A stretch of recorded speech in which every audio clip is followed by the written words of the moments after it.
కొత్తొక వింత పాతొక రోత అని చెప్పేసి కొత్తగా సాఫ్ట్వేర్లో ఉద్యోగాలు చేసేటప్పుడు అందరికీ కూడా ఆఫీసులకు వెళ్ళడమే ఇష్టం. ఎందుకంటే ఆఫీసు అదొక లగ్జూరియస్ లైఫ్ స్టైల్ ఆఫీసులు.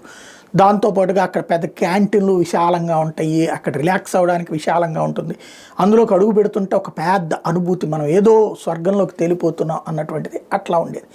క్రమంగా అది కాస్త ఒక సైకలాజికల్ ప్రెషర్, అందులోకి వెళ్తుంటే మనం ఏదో అగ్ని ప్రమాదంలోకి వెళ్తున్నాము లేకపోతే మంటల్లోకి నడిచి వెళ్తున్నాము అనేటువంటి ఫీలింగ్ పెరిగిపోయింది. వర్క్ ప్రెషర్స్ పెరిగిపోయిన తర్వాత కరోనా టైంలో కాస్త రిలాక్స్ ఇచ్చి అందరూ ఇళ్ళ దగ్గర నుంచి వర్క్ చేయమనండి అనేటప్పటికి ఇంటి దగ్గర కూర్చుని ఆ పని చేయడంలో తృప్తి పడ్డారు. ఆ తర్వాత నిదానంగా ఆయా సంస్థలు ఏం చేసినాయి తెలివిగా, మీరు ఆఫీసులో కూర్చున్నప్పుడు 8 గంటల పనిలో 1-2 గంటల పాటు తినడానికో టీలు తాగడానికో రెస్ట్ దొరుకుతుంటే ఇంట్లో కూర్చున్నోడికి మాత్రం పొద్దునుండి రాత్రి దాకా రెస్ట్ లేకుండా చేశారు.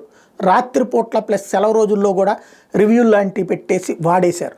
దాంతో మళ్ళీ కార్యాలయాలకు వెళ్ళేటటువంటి వాళ్ళు కొంతమంది ఆ వీకెండ్లో అలా ఉండటానికి వెళ్ళేదని మాట్లాడేవాళ్ళు ఉన్నారు. ఇప్పుడు ఇన్ఫోసిస్ లాంటి దాంట్లో వాళ్ళు కూడా అట్లాగే ఆస్వాదించారు.